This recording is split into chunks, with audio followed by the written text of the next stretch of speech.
Boa tarde a todos. Hoje vamos apresentar a nossa pesquisa sobre o uso de motores movidos a amônia como alternativa para um transporte marítimo livre de carbono.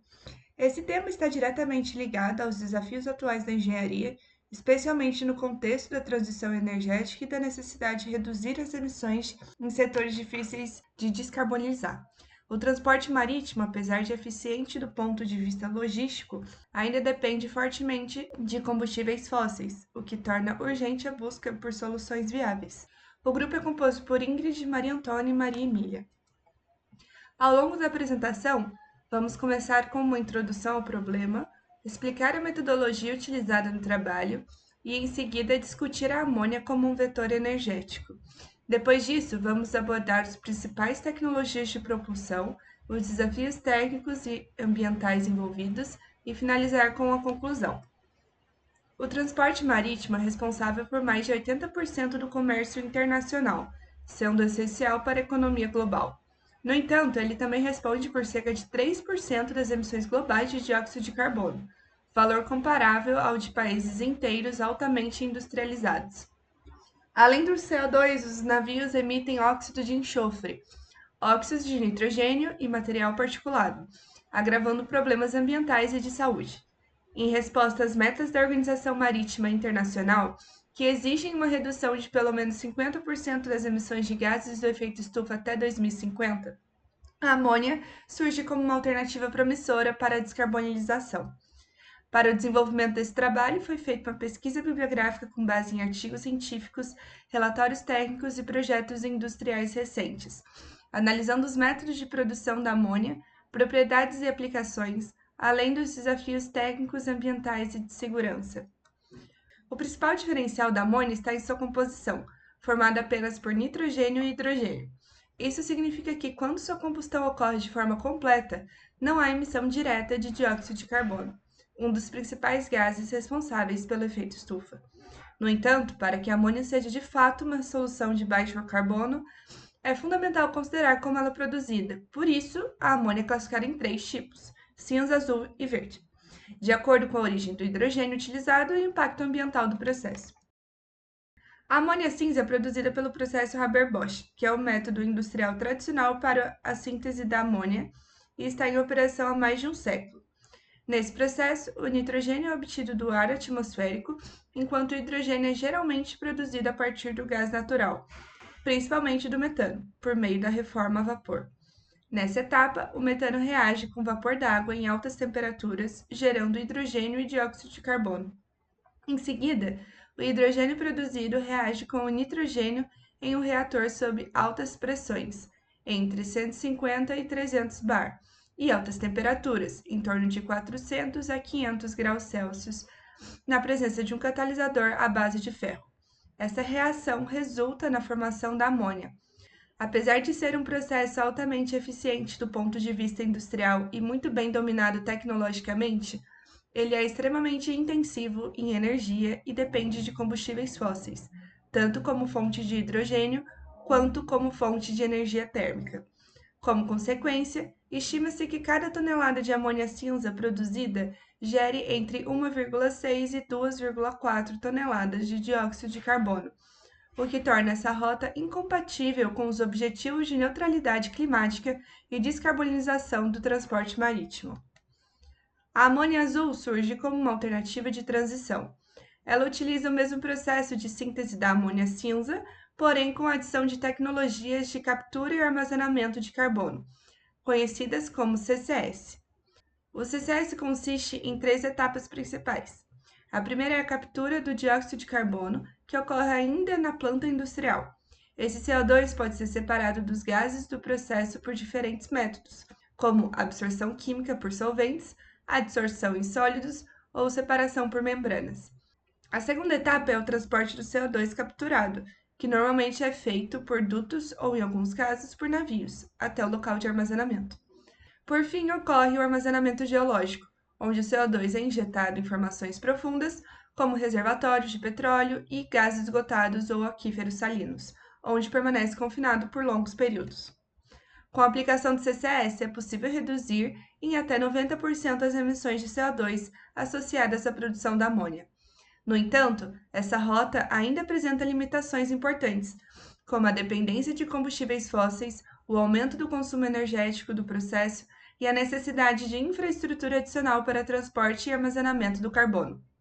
Por essas razões, a amônia azul é considerada uma solução intermediária, capaz de reduzir emissões no curto e médio prazo, mas que não elimina completamente a pegada de carbono do processo. Para que a amônia seja de fato uma solução livre de carbono, é necessária a chamada amônia verde. Diferentemente da amônia cinza e azul, nessa rota não há utilização de combustíveis fósseis em nenhuma etapa do processo. A produção da amônia verde começa com a eletrólise da água, um processo eletroquímico no qual a água é decomposta em hidrogênio e oxigênio por meio da aplicação de energia elétrica. Quando essa eletricidade é proveniente de fontes renováveis, como solar e eólica, o hidrogênio gerado é chamado de hidrogênio verde. Esse hidrogênio verde substitui completamente o hidrogênio de origem fóssil utilizado no processo tradicional. Em seguida, ele é combinado com o nitrogênio extraído do ar, normalmente por processos de separação, como a destilação criogênica ou a adsorção por variação de pressão. A etapa final continua sendo a síntese da amônia, que pode ocorrer em reatores semelhantes aos do processo Haber-Bosch, porém alimentados exclusivamente com hidrogênio verde. Dessa forma, todo o ciclo produtivo passa a ter emissões líquidas próximas de zero, considerando tanto a produção de hidrogênio quanto a síntese da amônia. Por esse motivo, a amônia verde é considerada a rota mais alinhada com os objetivos de longo prazo da descarbonização do transporte marítimo e da transição energética global. Do ponto de vista logístico, a amônia apresenta uma vantagem significativa em relação ao hidrogênio puro. Ela pode ser liquefeita a cerca de menos 33 graus Celsius em pressão atmosférica ou aproximadamente 10 bar a temperatura ambiente. Essas condições são muito menos rigorosas quando comparadas ao hidrogênio líquido, que exigem temperaturas extremamente baixas, em torno de menos 253 graus Celsius, tornando seu armazenamento mais complexo e custoso. Além disso, a amônia é a segunda substância química mais produzida no mundo, sendo amplamente utilizada na indústria de fertilizantes. Por esse motivo, já existe uma infraestrutura global consolidada, com terminais de armazenamento, sistemas de transporte e navios-tanque adaptados, o que facilita sua adoção como um vetor energético. A amônia é notoriamente difícil de inflamar e queima muito lentamente. Para adaptar os motores de combustão interna marítimos a esse combustível, duas rotas principais estão sendo desenvolvidas: a cocombustão e a dissociação in situ. Na cocombustão, que é a solução de transição mais rápida, a amônia é utilizada como combustível principal, fornecendo entre 85% e 95% da energia total de propulsão. No entanto, para garantir uma ignição confiável e estável, é injetada uma pequena quantidade de combustível piloto, normalmente diesel ou óleo combustível de alta reatividade. O combustível piloto é injetado primeiro e entra em combustão com facilidade, criando uma zona de alta temperatura e pressão dentro do cilindro. Essa energia inicial é suficiente para iniciar e sustentar a combustão da amônia, que sozinha teria dificuldade de inflamar. Do ponto de vista de engenharia, essa abordagem é extremamente vantajosa porque permite adaptar motores marítimos já existentes com modificações relativamente limitadas, sem a necessidade de um redesenho completo do sistema de propulsão. Além disso, mesmo utilizando uma pequena fração de combustível fóssil, o sistema dual fuel proporciona uma redução significativa das emissões de CO2, já que a maior parte da energia provém da amônia, que não contém carbono. Além do sistema de injeção dupla, os motores adaptados exigem modificações importantes para garantir a segurança e eficiência.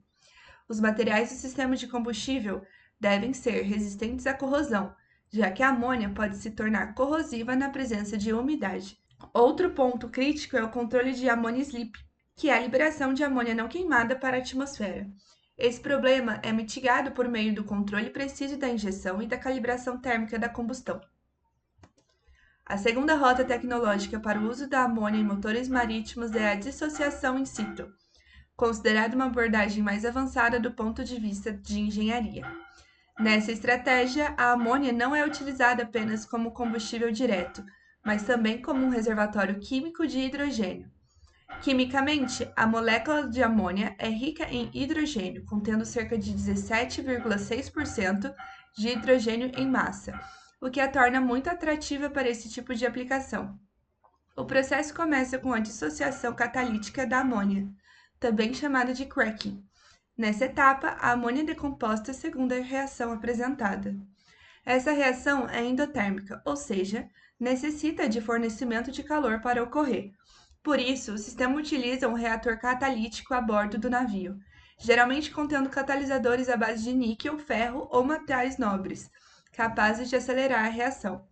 O calor necessário para a dissociação pode ser recuperado dos gases de escape do próprio motor, o que aumenta a eficiência térmica global do sistema e reduz perdas energéticas. O hidrogênio gerado apresenta alta inflamabilidade, uma baixa energia mínima de ignição e uma velocidade de chama significativamente maior, o que facilita a propagação da combustão dentro do cilindro. Quando esse hidrogênio é adicionado à mistura, ele atua como um piloto verde, substituindo o combustível fóssil utilizado nos sistemas dual fuel, e isso garante uma ignição rápida, estável e controlada, mesmo em condições de carga variável, que são comuns na operação de navios. No ponto de vista do desempenho, essa estratégia permite que o motor opere com 100% de combustível não fóssil, mantendo níveis de potência, eficiência térmica e resposta dinâmica muito próximos aos dos motores marítimos convencionais a diesel. Além disso, o uso de hidrogênio melhora a qualidade da combustão, reduzindo oscilações de pressão e contribuindo para uma operação mais estável do motor. Apesar de seu grande potencial, ainda existem desafios relacionados à segurança e ao impacto ambiental que precisam ser enfrentados. Um dos principais desafios é a toxicidade da amônia, que é um gás tóxico e irritante fatal em concentrações elevadas. Soluções de engenharia obrigatórias incluem tanques duplos, o uso de aços inoxidáveis e ligas compatíveis para evitar a corrosão. É essencial a instalação de sensores de amônia redundantes e treinamento extensivo da tripulação. Outro desafio importante é a emissão de óxido de nitrogênio. A combustão da amônia leva à formação de óxido de nitrogênio em altas temperaturas. Para controlá-los, é obrigatório o uso de sistema de redução catalítica seletiva. Ironicamente, a própria amônia é injetada no escape para converter o NOx em N2 e H2O. O desenvolvimento da amônia não é mais teórico. A Main Energy Solutions está liderando o desenvolvimento de motores dual fuel de 2 tempos movidos a amônia, voltados principalmente para grandes navios oceânicos, como porta-containers e graneleiros. Esses motores utilizam a cocombustão com um combustível piloto para garantir a ignição e possuem previsão de entrada comercial entre 2026 e 2027. Paralelamente, a Wärtsilä concentra seus esforços no desenvolvimento dos motores dual fuel de 4 tempos, mais compactos e versáteis, ideais para navios de médio porte, como embarcações de apoio offshore, balsas e navios regionais. Em conclusão, a amônia verde se apresenta como uma tecnologia complexa, porém estratégica e indispensável no caminho para a descarbonização do transporte marítimo. Em conclusão, a amônia verde se apresenta como uma tecnologia complexa, porém estratégica e indispensável no caminho para a descarbonização do transporte marítimo. Seu principal diferencial está na capacidade de reduzir drasticamente as emissões de CO2, ao mesmo tempo em que aproveita uma infraestrutura logística já consolidada, o que facilita sua implementação em larga escala. Os avanços tecnológicos observados, especialmente no desenvolvimento de motores dual fuel e sistemas de dissociação, demonstram que a amônia deixou de ser apenas uma proposta teórica e caminha rapidamente para aplicação comercial real. Dessa forma, a amônia verde tende a ocupar um papel central no futuro do transporte de longa distância, viabilizando operações com baixo ou até mesmo nenhum impacto de carbono e contribuindo de forma significativa para a transição energética global. Aqui estão nossas referências e nós agradecemos a vocês pela atenção.